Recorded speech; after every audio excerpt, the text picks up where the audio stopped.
Bismillahirrahmanirrahim. Alhamdulillahi rabbil alamin. Allahumma salli wa sallim wa barik ala Muhammad wa ala ali Muhammad. Allahumma anfa'na bima 'allamtana wa 'allimna ma yanfa'una wa zidna ilma wa barik lana fi ilmina warzuqna al-ikhlasa fil qawli wal 'amali kamila wa 'ilman nafi'an la yansa wa tawfiqan daima wa sihhatan wa yaqinan wa 'afiyah. Allahumma iftah lana kulla khair. Allahumma iftah lana kulla khair. Allahumma iftah lana kulla khair. Amin ya rabbal alamin. Kita lanjutkan pengajian tafsir Quran sehari sehalaman. Silahkan dilihat pada halaman 270, yaitu pada surat An-Nahl ayat 27 sampai ayat 34 insyaallah ta'ala. A'udzu billahi as-sami'il 'alim minasy syaithanir rajim min hamzihi wa nafthihi wa nafthihi. ثم يوم القيامة يخزيهم ويقول أين شركائي الذين كنتم تشاقون فيهم قال الذين أوتوا العلم إن الخزي اليوم والسوء على الكافرين الذين تتوفاهم الملائكة الظالمي أنفسهم فألقوا السلم ما كنا نعمل من سوء بلى إن الله عليم بما كنتم تعملون فادخلوا أبواب جهنم خالدين فيها فلبئس مثوى المتكبرين وقيل للذين اتقوا ماذا أنزل ربكم قالوا خيرا للذين أحسنوا في هذه الدنيا حسنة ولدار الآخرة خير ولنعم دار المتقين جنات عدن يدخلونها تجري من تحتها الأنهار لهم فيها ما يشاءون كذلك يجزي الله المتقين الذين تتوفاهم الملائكة الطيبين يقولون سلام عليكم ادخلوا الجنة بما كنتم تعملون هل ينظرون إلا أن تأتيهم الملائكة أو يأتي أمر ربك كذلك فعل الذين من قبلهم وما ظلمهم الله ولكن كانوا أنفسهم يظلمون فأصابهم سيئات ما عملوا وحاق بهم ما كانوا به يستهزئون. Alhamdulillahirabbil alamin. Allahumma arhamna bil Qur'ani amin. Sudah muncul lagi? Sudah. Pada ayat-ayat yang kita baca ini ada beberapa kata yang bisa dibaca dengan dua bacaan.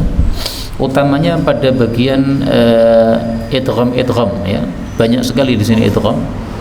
Misalnya pada ayat 28 al-malaikatu zalimi. Ini tak ketemu dha boleh idgham. Al-malaika zalimi.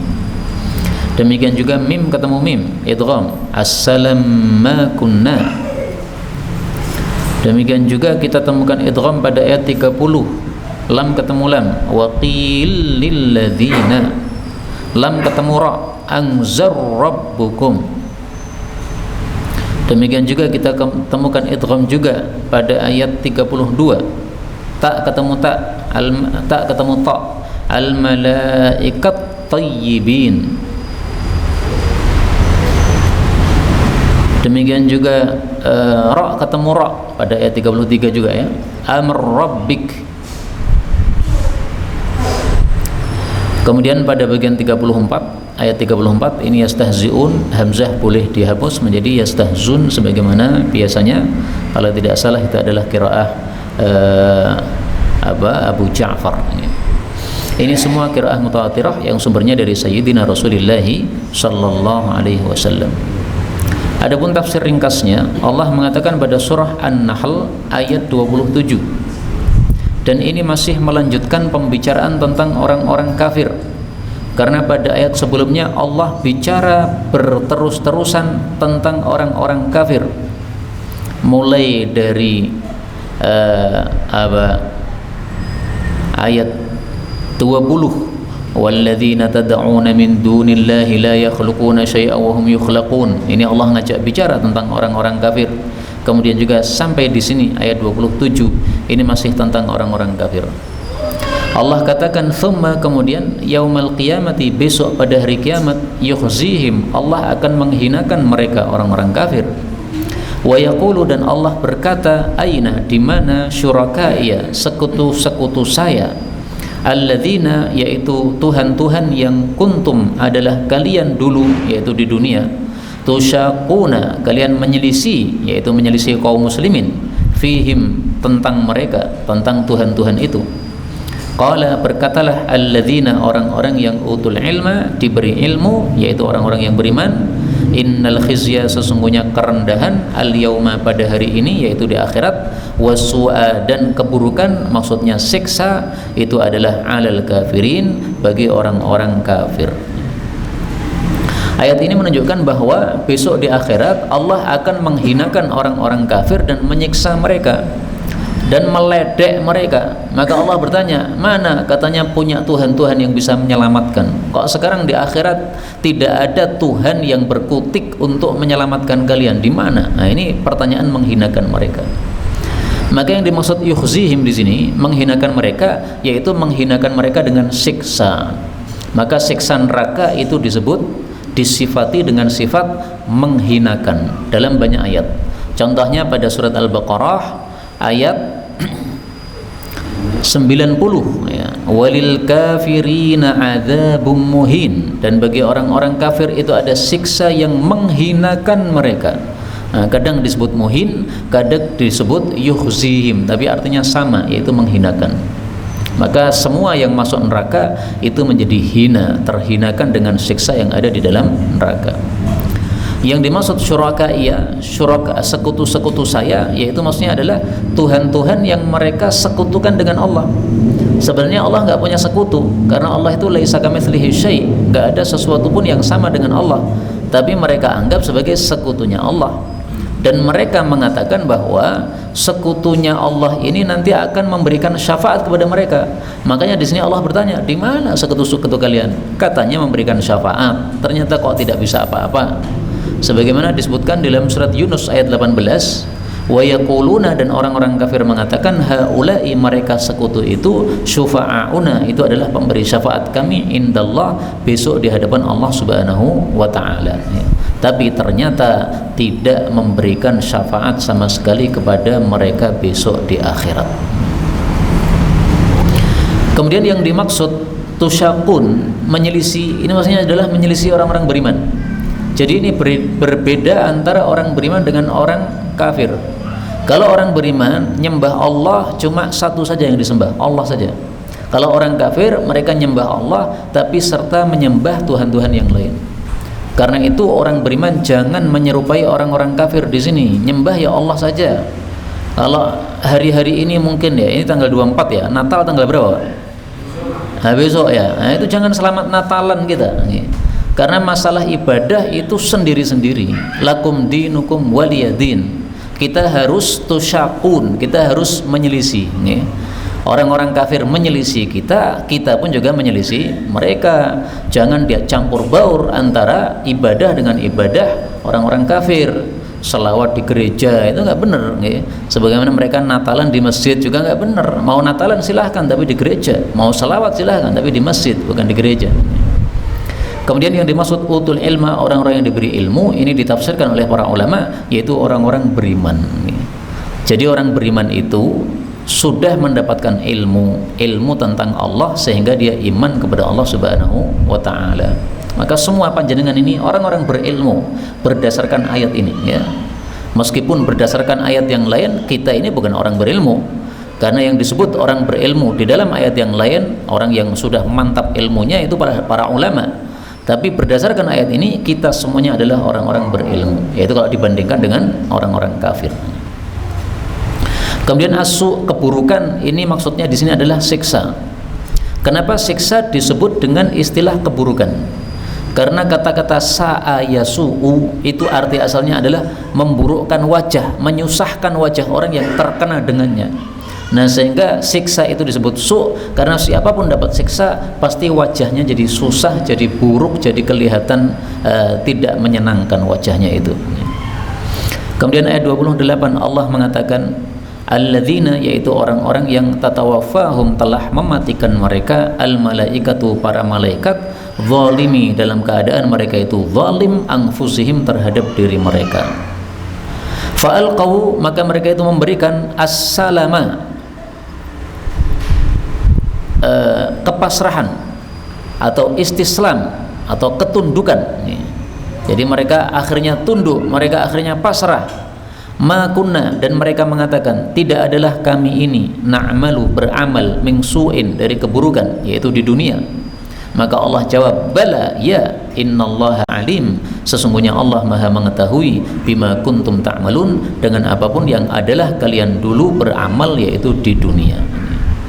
Jadi yang mendapatkan siksa itu adalah orang-orang yang dimatikan oleh malaikat dalam keadaan masih kafir. Itulah makna zalimi anfusihim, dimatikan dalam keadaan zalim. Zalim maksudnya apa? Kafir. Maka sudah sering saya sampaikan, termasuk kaidah tafsir adalah banyak sekali kata-kata zalim dalam Al-Qur'an artinya adalah kafir, termasuk di sini. Seseorang ngambil harta orang lain itu juga zalim, tapi yang dimaksud di sini bukan itu. Itu zalim yang lebih kecil daripada zalim kafir. Yang dimaksud di sini zalim terbesar, yaitu kafir. Maka kalau ada orang muslim mati dalam keadaan mencuri misalnya, itu bukan yang dimaksud dalam ayat ini. Karena yang dimaksud dalam ayat ini adalah orang yang mati dalam keadaan zalimi anfusihim, dalam keadaan kafir, itu yang kekal di neraka. Tapi kalau orang mati dalam keadaan berzina atau mati dalam keadaan mencuri, itu juga mati dalam keadaan zalim, tetapi tidak kekal di neraka karena dia masih muslim. Kita ambil beberapa faedah. Faedah yang pertama, tatawaffahum, mewafatkan mereka, yaitu mencabut nyawa mereka. Ini tafsir mayoritas para ulama atau tafsir yang populer. Ada juga tafsiran yang kedua. Kata Hasan Al-Basri, yang dimaksud mewafatkan di sini adalah wafatul hasyr, yaitu mengumpulkan. Maka yang dimaksud tatawaffahumul malaikah, dikumpulkan oleh malaikat menuju ke dalam neraka. Ini tafsiran yang kedua, ya. Tapi tafsiran yang pertama lebih bagus insyaallah taala.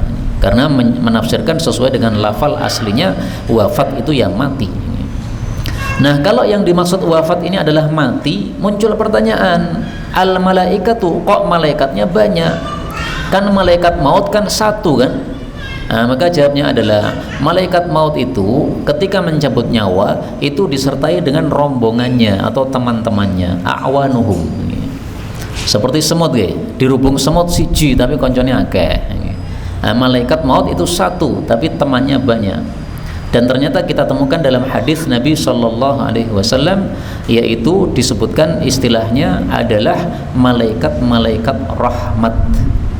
Idza hudiral mu'min, apabila orang beriman itu sudah sakaratul maut, atathu malaikatur rahmah, datang kepadanya malaikat-malaikat rahmat membawa sutra putih, yaitu dari surga, lalu mengatakan kepada si mukmin tadi, wahai nyawa, keluarlah dalam keadaan ridho dan diridhoi oleh Allah, menuju kepada rahmat Allah dan kepada rizki dari Allah subhanahu wa ta'ala, dan menuju kepada pemelihara yang tidak akan marah kepada engkau.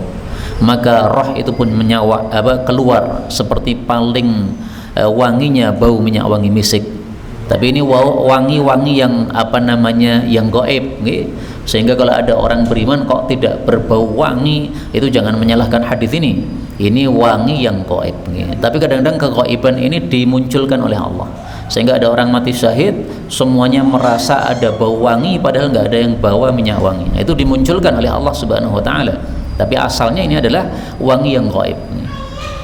Hatta innahu la yunawiluhu ba'duhum ba'dan, sehingga para malaikat itu saling menyerahkan satu sama lain. Nah, jadi malaikat ini satu sama lain saling membawa roh tadi ya. Jadi diberikan kepada malaikat sebelahnya, diberikan kepada malaikatnya sebelahnya lagi.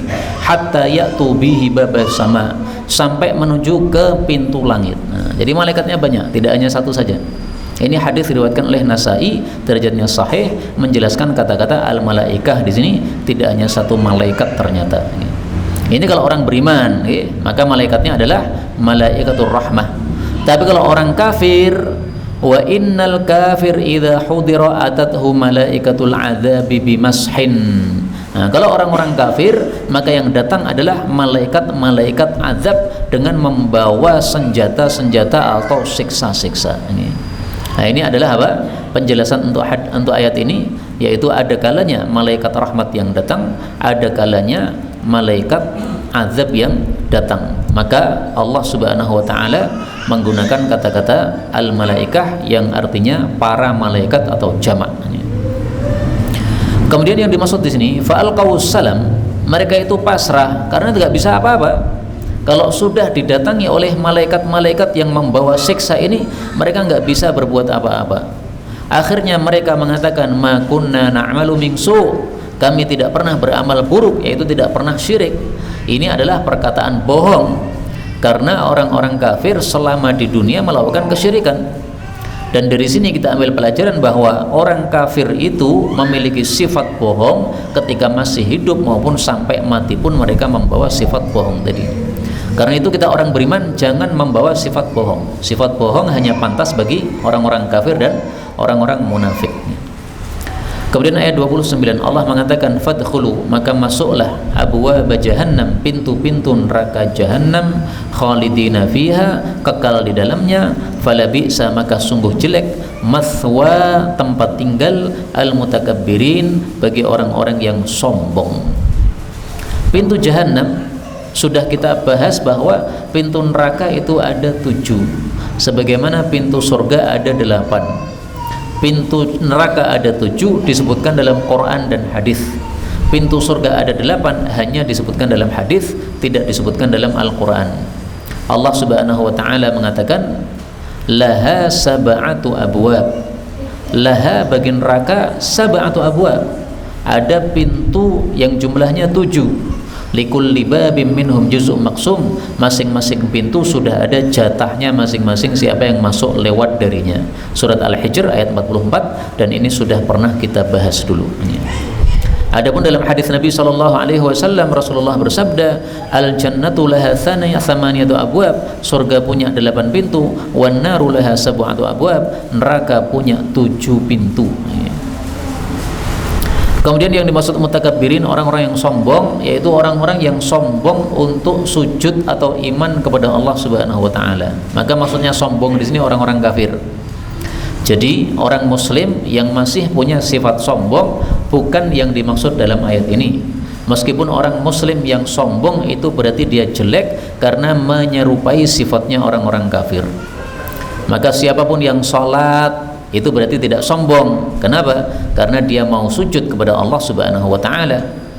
Maka Nabi Isa alaihissalatu wassalam tidak sombong untuk ibadah kepada Allah sebagaimana disebutkan pada surat An-Nisa ayat 172, la yastankifa, tidak akan sombong Nabi Isa al-Masih untuk menjadi hamba Allah. Nah, sombong di sini maksudnya dia itu tidak sombong untuk menyembah Allah Subhanahu wa taala. Sampai ayat 29 sudah selesai pembicaraan tentang orang-orang kafir. Jadi mulai ayat 20 kemarin sampai ayat 29, 10 ayat semuanya bicara tentang orang-orang kafir. Sekarang Allah bicara tentang orang-orang beriman.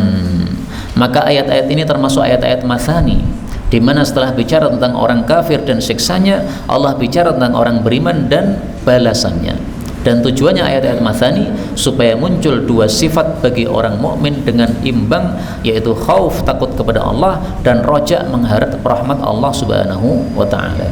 Nah, mari kita baca sifat orang-orang beriman supaya kita termasuk yang melakukannya. Di sini akan kita bahas 5 ayat. Yang pertama, waqila, dan dikatakan lilladzina, bagi orang-orang yang ittaqau, bertakwa kepada Allah Subhanahu wa taala. Madza apa anzala yang telah menurunkan rabbukum pemelihara kalian? Qalu mereka menjawab khaira kebaikan. Maksud ayat ini adalah orang beriman kalau ditanya apa yang diturunkan oleh Allah kepada Rasulnya, maka mereka menjawab Allah menurunkan kebaikan. Jadi mereka mensifati wahyu yang turun ini dengan sesuatu yang baik. Maka orang beriman senang dengan wahyu yang turun. Mari kita tampakkan kesenangan kita kepada wahyu yang turun dengan setiap hari membaca Quran. Saya khawatir kalau kita tidak membaca Quran setiap hari, tidak termasuk di sini, Pak. Karena di sini dikatakan orang-orang bertakwa kalau ditanya apa yang diturunkan Allah, mereka jawab kebaikan. Nah, kalau kebaikan pasti dibaca setiap hari loh, Pak. Kalau kita menganggap Quran ini baik tapi tidak membaca setiap hari, khawatirnya ya kita tidak termasuk orang-orang yang menganggap sebagai kebaikan. Maka ayat ini turun, ayat ini muncul karena pada ayat 24 yang lalu sudah disebutkan yang sebaliknya. Nah, kembali ke ayat 24, lihat. Wa idza qila lahum madza anzala rabbukum qalu asatirul awwalin. Kalau dikatakan kepada orang-orang kafir apa yang telah diturunkan oleh Allah, mereka mengatakan itu adalah dongeng-dongeng orang-orang terdahulu. Nah, ini kebalikan dari ayat 24 ini.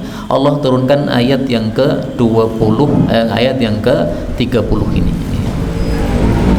Maka sifatnya orang-orang beriman adalah apa? Senang dengan apa yang diturunkan oleh Allah Subhanahu wa taala dari ayat-ayat Al-Qur'an. Walladzina atainahumul kitaba yafrahuna bima unzila ilaika. Surat Ar-Ra'd ayat 36. Orang-orang yang kami beri Alkitab, yaitu kitab-kitab terdahulu Taurat, Injil, tapi yang masih iman di antara mereka, yafrahuna bima unzila ilaika. Mereka senang terhadap apa yang diturunkan kepada engkau wahai Nabi Muhammad sallallahu alaihi wasallam.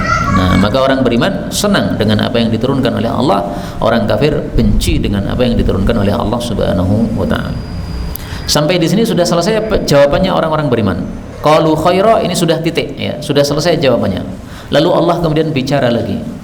Lilladzina, bagi orang-orang yang ahsanu, mereka berbuat baik, fi hadhihi dunya, di dalam dunia ini, hasanatun, mendapatkan kebaikan.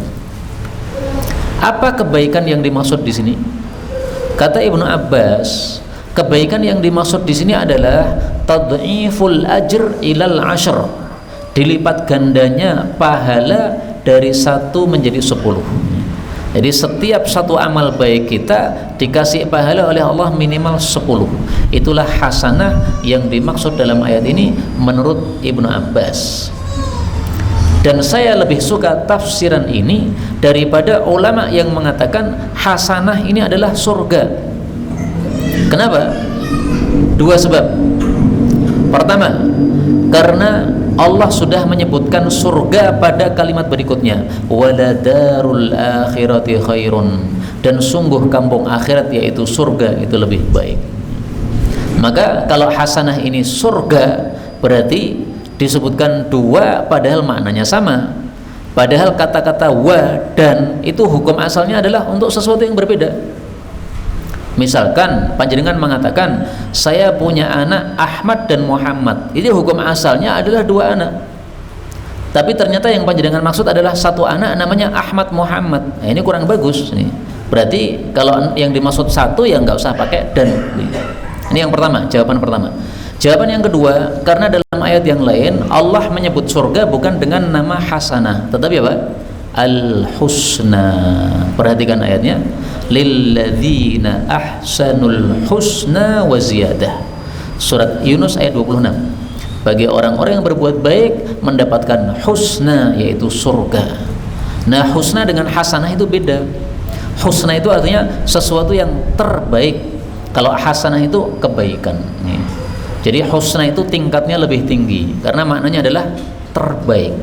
Karena itu saya ulangi lagi, kata-kata hasanah ini lebih bagus ditafsirkan dengan tafsiran Ibnu Abbas, yaitu dilipat gandakannya pahala menjadi 10. Tidak hanya mendapatkan pahala tapi juga mendapatkan surga. Maka Allah katakan waladarul akhirati khair, wala ni'mah, dan sungguh sebaik-baik darul muttaqin, kampung bagi orang-orang yang bertakwa, yaitu surga tersebut. Maka rumah sebagus apapun milik kita, kalau dibandingkan surga nggak ada bandingannya. Maka Allah katakan surga itu sebaik-baik rumahnya orang-orang yang bertakwa kepada Allah Subhanahu wa ta'ala.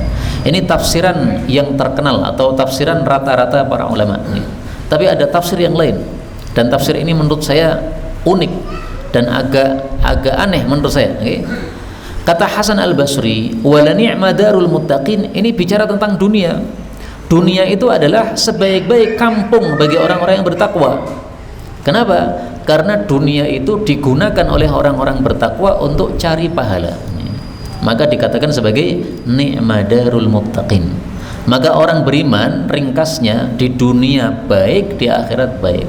Di akhirat mendapatkan darul akhirati, dan itu adalah baik, dan di dunia dia juga baik karena di dunia dia beramal untuk akhirat tersebut.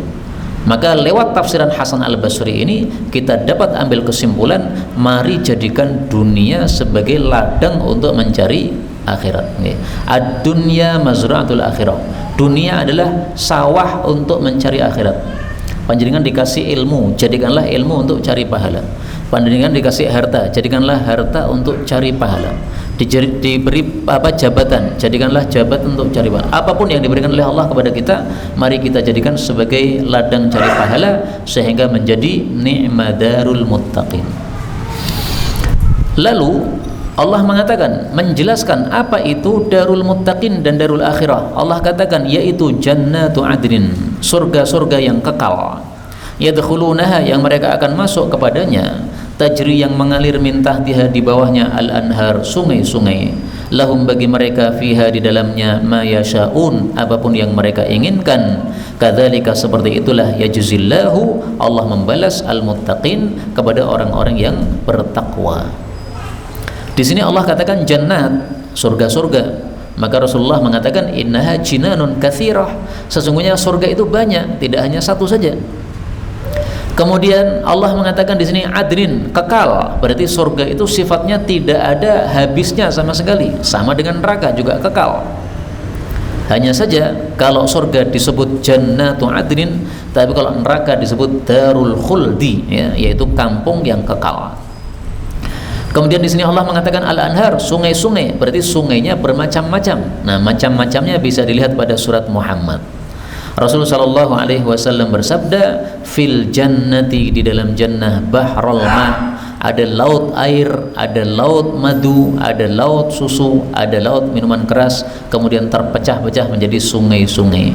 Maka di dalam Quran Allah sebutkan sungai, di dalam hadis Nabi sebutkan lautnya, ya, karena ada laut berarti ada sungai berarti ada lautnya.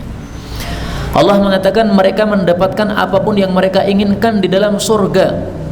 Rasulullah menjelaskan sampai kalau seseorang itu ingin punya anak, dikasih oleh Allah Subhanahu wa ta'ala anak. Maka yang belum punya anak di dunia nggak usah susah. Kenapa? Panjenengan pengen anak, dikasih di akhirat. Saya pengen 1000 anak, dikasih 1000 anak. Dalilnya ayat tadi. Al-mu'min, Nabi mengatakan orang beriman idza ishtahal walad, kalau pengen anak fil jannah, di surga, kana hamluhu wa wad'uhu wa sinnuh, maka hamilnya dan melahirkannya dan usia dewasanya si anak fi sa'atin wahidah, dalam sesaat saja, kama yashtahi, seperti yang diinginkan. Pengen cowok-cowok, pengen ganteng-ganteng, pengen ireng-ireng, pengen kuat-kuat, sesuai dengan keinginan panjenengan. Tapi di sini dikatakan idza ishtaha, jika ingin. Nah, para ulama sebagian mengatakan tapi tidak ada yang ingin. Wallahu a'lam. Bisa jadi benar pendapat itu, bisa jadi juga salah. Karena kata-kata idza ini sebenarnya digunakan untuk sesuatu yang tidak mustahil. Beda dengan apa? In itu apa? Lebih rendah lagi derajatnya. Baik, kemudian Allah mengatakan alladzina, yaitu orang-orang yang tatawaffahum, Allah mewafatkan, tatawaffahum, mewafatkan mereka, al-malaikah, para malaikat, yaitu malaikat-malaikat rahmat dan malaikat maut tadi, tayyibin, dalam keadaan mereka itu baik. Tayyib, baik atau suci, maksudnya adalah bersih dari kesyirikan. Maka bedanya orang-orang kafir itu, mereka mati dalam keadaan najis membawa syirik, tapi kalau orang-orang beriman mati dalam keadaan bersih dari kesyirikan. Tayyibin, bersih. Yaquluna, para malaikat itu mengatakan, salamun alaikum, mudah-mudahan keselamatan bagi kalian. Udkhulul jannah, masuklah kalian ke dalam jannah, bima kuntum ta'malun, dengan sebab apa yang kalian dulu beramal, yaitu di dunia. Ayat ini menunjukkan bahwa orang masuk surga itu disambut salam oleh para malaikat. Mereka mendapatkan salam dari 3 sisi, 3 arah. 1, salam dari Allah. 2, salam dari para malaikat yang menjaga surga. 3, salam dari sesama mereka. Dan ini semuanya ada dalilnya dalam Al-Quran. Tapi karena dulu sudah pernah kita tampilkan, nggak usah ditampilkan lagi. Saya hanya bacakan di sini satu riwayat dari seorang ulama namanya Haywah bin Shuraih. Dia mengatakan, sesungguhnya para malaikat mendatangi wali Allah ketika akan matinya. Akan mati, Pak. Jadi belum mati. Lalu si malaikat ini mengatakan, assalamu alayka ya wali Allah, mudah-mudahan keselamatan bagimu wahai wali Allah. Allah yaqra'u alaika salam, Allah membacakan salam kepada engkau. Wa tubashshirhu bil jannah, dan malaikat tadi memberikan kabar gembira bahwa dia akan masuk jannah. Itulah tafsiran untuk ayat ini, ya. Jadi yaquluna salamun alaikum, mereka mengatakan selamat bagi kalian, itu maksudnya ketika diwafatkan oleh para malaikat tadi. Jadi ini bukan salam pas masuk surga, salam pas masuk surga pada ayat-ayat yang lain, tapi ketika diwafatkan oleh malaikat disambut dengan salam. Nah, nanti masuk surga disambut dengan salam dari 3 arah tadi, dari Allah, dari para malaikat penjaga surga, dan dari orang-orang sesama mereka. Kemudian kata-kata ini, masuklah kalian ke dalam jannah dengan sebab amal kalian, ini tidak bertentangan dengan sabda Nabi SAW yang mengatakan bahwa orang tidak mungkin masuk surga dengan amal. Rasulullah bersabda, i'lamu, ketahuilah, annahu la yudkhila ahadakumul jannata amaluh, bahwasanya masing-masing kalian tidak bisa masuk surga dengan sebab amalnya. Karena amal kita itu kalau dibandingkan dengan surga itu nilainya nggak imbang. Tetapi disebutkan di sini, masuk surgalah dengan sebab kalian beramal, maksudnya adalah itu adalah sebagai wasilah, sebagai perantara, bukan sebagai thamaniyah, bukan sebagai harga. Jadi kalau surga kita nilai dengan amal itu nggak seimbang. Makanya Nabi mengatakan masuk surga bukan dengan amal. Terus masuk surga dengan sebab apa? Dengan sebab rahmat Allah. Rahmat Allah munculnya dengan sebab apa? Dengan sebab amal kita. Maka amal ini sebagai wasilah, sebagai perantara untuk kita masuk surga. Itulah maksud di sini, masuklah surga dengan sebab amal kalian, tapi amal itu bukan sebagai harganya, tapi amal sebagai wasilahnya. Bisa dipahami ya? Wasilah la thamaniyah, itu hanya sebagai wasilah perantara, bukan sebagai harga. Kalau untuk harga nggak cukup. 33 Allah mengatakan, hal yang turun, tidaklah mereka orang-orang kafir menunggu, illa kecuali an ta'tiyahumul malaikah, bahwasanya datang kepada mereka malaikat, au ya'tiya, atau datang amru rabbik, perintah pemeliharamu. Kadzalika, seperti itulah fa'ala, berbuat alladzina min qablihim, orang-orang sebelum mereka, yaitu orang-orang kafir sebelum mereka. Wa ma zalamahumullah, dan Allah tidak menzalimi mereka, walakin akan tapi kanu, adalah mereka, anfusahum, kepada diri mereka, yadzlimun, mereka berbuat zalim. Maksud ayat ini adalah bahwa orang-orang kafir itu tidak segera beriman karena mereka menunggu datangnya malaikat. Yang dimaksud datangnya malaikat ini adalah malaikat yang membawa siksa. Nah, kalau malaikat sudah membawa siksa, mereka baru beriman. Apakah berguna ataukah tidak? Gak ada gunanya. Kalau malaikat sudah datang membawa siksa, maka siksa diturunkan, mereka tobat, gak ada nilainya di hadapan Allah Subhanahu wa ta'ala. Dalilnya apa? Ayat yang lain. Apa kata Allah?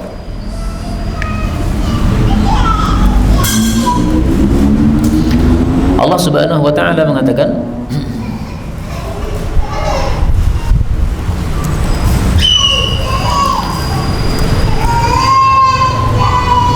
illa qauma Yunus, pada surat Yunus ayat 98, falaula kanat qaryatun amanat fanafa'aha imanuha, kenapa tidak ada satu desa yang dia beriman lalu imannya bermanfaat, kecuali kaumnya Nabi Yunus. Ini maksudnya adalah iman ketika sudah melihat siksa. Nggak ada satu kampung yang iman ketika melihat siksa kemudian siksanya disingkapkan oleh Allah, nggak ada. Maka kalau sudah turun siksa baru beriman, nggak ada gunanya. Itulah makna dari ayat ini tadi ya. Ta'tiyahumul malaikah, mereka menunggu datangnya malaikat membawa siksa, tapi sudah tidak akan ada gunanya iman mereka lagi. Yang dimaksud amru rabbik, perintah dari pemeliharamu, ini adalah kiamat atau terompet dari malaikat Israfil ketika dia disuruh oleh Allah Subhanahu wa taala untuk meniup terompetnya, saat itu terjadi kiamat. Nah, mereka menunggu datang kiamat. Kalau sudah datang kiamat gimana? Sama juga, nggak ada gunanya iman. Dan kiamat disebut amru rabbik, perintah pemeliharamu, karena tidak akan terjadi kiamat kecuali atas perintah Allah. Malaikat Israfil saat ini sudah siap dengan terompetnya, tapi dia nggak berani niup. Kapan dia niup? Kalau sudah diperintah oleh Allah Subhanahu wa taala. Mari kita lihat. Wa hanal jabhata, kaifa antum, bagaimana kalian? Wa sahibul qarni qad iltaqamal qarna, padahal malaikat pembawa terompet sudah memegang terompetnya. Iltaqama itu memegang dengan mulutnya. Wa hanal jabha, dan dia sudah memiringkan jidatnya begini. Untuk apa? Asghas sam'a, dia pasang telinganya. Yantadhiru mata yu'maru bin nafkhi fayanfukh, dia sudah menunggu kapan disuruh untuk meniup akan dia tiup. Maka para sahabat ketakutan, maka Rasulullah mengatakan, ucapkan hasbunallah wa ni'mal wakil, 'alallahi tawakkalna. Ini hadis ini sangat bagus untuk menjelaskan kata-kata amru rabbik ya. Kenapa kiamat itu disebut sebagai perintah dari Allah? Karena tidak mungkin terjadi kecuali yu'mar ya, kecuali akan diperintahkan oleh Allah Subhanahu wa taala. Malaikat itu tidak akan meniup tanpa perintah dari Allah Subhanahu wa taala. Kemudian yang dimaksud Allah tidak mendolimi mereka, yaitu ketika Allah menyiksa mereka itu enggak dolim. Kenapa? Karena mereka sendiri yang justru dolim, yaitu mereka bermaksiat kepada Allah Subhanahu wa taala. Disuruh iman tidak mau iman, itu dolim namanya. Sehingga kalau Allah siksa mereka ya tidak salah Allah Subhanahu wa taala. Dan Allah itu tidak boleh disifati dengan dolim, karena dolim itu adalah sifat yang buruk, sementara walahul matsalul a'la, semua sifatnya Allah adalah baik. Ayat terakhir, ayat 34. Fa asabahum, maka menimpa mereka sayyi'atu, keburukan-keburukan, ma'amilu, apa yang mereka sudah amalkan. Maksudnya akibat dari keburukan-keburukan amal mereka. Maka di sini ada sesuatu yang mahdzuf, yaitu apa? Aqibatu atau jaza'u ya. Menimpa mereka balasan dari keburukan-keburukan yang sudah mereka amalkan. Mereka beramal buruk, dibalas oleh Allah dengan keburukan juga. Ini namanya tidak zalim, ini adil, karena balasan setimpal. Wa haqa bihim, dan turun kepada mereka atau meliputi terhadap mereka maka nubihi yastahzi'un, apa-apa yang dulu mereka terhadapnya mengejek, yaitu maksudnya adalah siksa. Siksa yang mereka ejek ketika di dunia akan meliputi mereka atau menimpa terhadap mereka. Adapun tentang ejekannya orang-orang kafir terhadap siksa Allah, ayatnya sangat banyak. Misalnya pada surat Al-Hajj ayat 47 Allah mengatakan, wa yasta'jilunaka bil adzab, mereka minta segera diturunkan siksa. Ini namanya mengejek. Karena ketika Nabi Muhammad menakut-nakuti mereka dengan siksa, mereka katakan sekarang aja kalau memang ada siksa. Kalau nggak ada siksa, ya berarti memang betul kamu tidak bisa menurunkan siksa, kan buktinya nggak ada siksa. Demikian juga pada surat Yunus ayat 48, wa yaquluna mata hadzal wa'du, dan mereka mengatakan kapan janji ini datang. Janji ini maksudnya siksa. Nah, pertanyaan ini bukan pertanyaan cari jawaban, tapi pertanyaan untuk mengejek. Sehingga para ulama tafsir mengatakan su'al istihza. Ini pertanyaannya untuk mengejek. Itulah yang dimaksud mengejek pada ayat ini, yaitu mengejek siksa Allah Subhanahu wa taala. Inilah yang dapat kita bicarakan pada pertemuan kali ini. Betulnya dari Allah Subhanahu wa taala. Kalaupun ada salahnya, fa astaghfirullahal azim li wa lakum walhamdulillahi rabbil alamin. Kalau ada pembahasan dipersilahkan ya.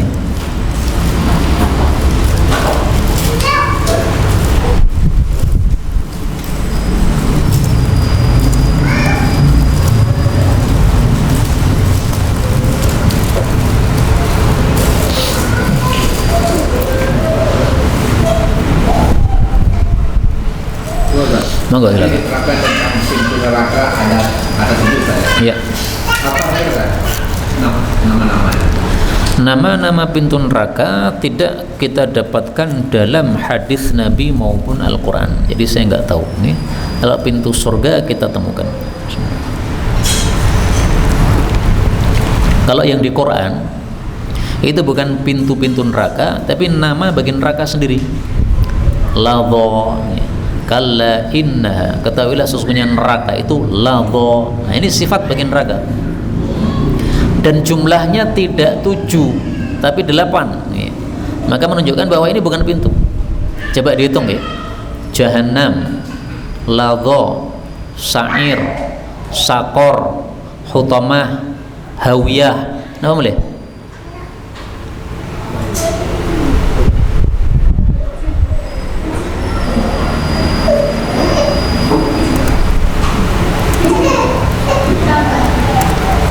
Asma'u an-nar, nama-nama neraka. 1 jahannam, 2 sa'ir, 3 saqar, 4 ladha, 5 hutamah, 6 hawiyah, 7 nama boleh?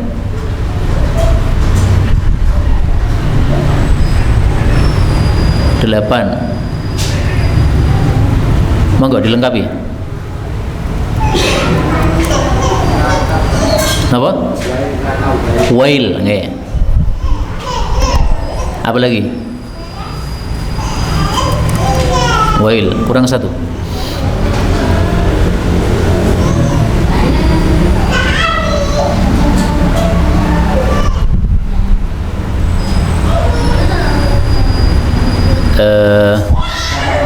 Apa? Apa? Apa? Yang keras. Apa? Al-Qari'ah itu kiamat. Apa? Hamiyah, narun hamiyah itu cuma sifat, itu bukan nama. Namanya hawiyah. Wa ma adraka ma hiya narun hamiyah, itu sifatnya. Itu ada pun namanya hawiyahnya itu. Tapi ada 8 ya. Apa? Nabu harik nggih. Kalau harik cuma bukan nama, ini cuma sifatnya membakar. Adzabul harik. Kalau cuma sifat itu banyak.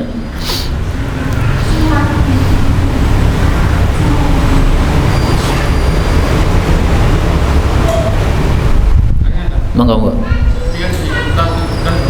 Setiap orang yang datang Iya. dia mengabarkan kabar gembira. Yang dimaksud orang muslim itu apakah KTP juga masuk di dalamnya, apakah sholatnya akan sholat kadang enggak juga masuk di dalamnya, maksudnya idza hudiral mu'min, apabila dihadiri oleh malaikat apabila sakaratul maut orang yang beriman. Nah, pertanyaannya, ini iman ini mencakup semuanya tidak? Kalau orang berimannya adalah orang beriman yang baik atau iman yang sempurna, kita sudah yakin 100% pasti ini atatuhu malaikatur rahmah, datang kepadanya malaikat rahmat. Tapi kalau orang yang mencampur aduk antara kebaikan dengan keburukan, nah, maka wallahu a'lam. Bisa jadi ya, kalau dia itu adalah belum mendapatkan ampunan dari Allah Subhanahu wa taala, maka yang datang adalah malaikat azab. Karena orang yang belum diampuni oleh Allah itu disiksa oleh Allah Subhanahu wa taala. Kalau dia sudah mendapatkan ampunan dari Allah Subhanahu wa taala, maka yang datang pun juga malaikat rahmat. Karena dulu ada seorang yang ahli maksiat membunuh 100 orang. Kemudian tobat. Nah, tobatnya itu baru menuju ke kampung orang-orang baik, tapi tengah jalan sudah mati, Pak. Nah, pas mati itu malaikat 2 datang. Malaikat azab merasa ini hak saya, malaikat rahmat merasa ini hak saya nih. Yang malaikat azab mengatakan ini orang buruk sekali, dia ahli kemaksiatan nih.